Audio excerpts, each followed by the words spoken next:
निवडणुकीच्या तोंडावर काय म्हणू, त्याला सद्बुद्धी म्हणू का दुर्बुद्धी म्हणू?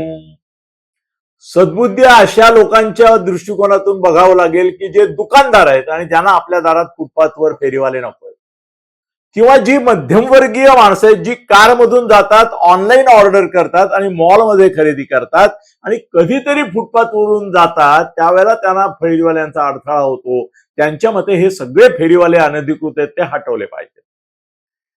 पण दुर्बुद्धी अशा करता म्हणतो की सामान्य माणूस जो आहे, कनिष्ठ मध्यमवर्गीय आहे, गरीब आहे, त्याचा आधार हा फेरीवालाच असतो. रस्त्यावरचा, फुटपाथवरचा, जो कुठलाही टॅक्स, जीएसटी, अमुक तमुक न लावता आणि किमती दसपट वाढवून न करता विकतो. फेरीवाले गेले तर नुकसान गरीबाचं होणार आहे, मध्यमवर्गीय उच्च मध्यमवर्गाचं नाही.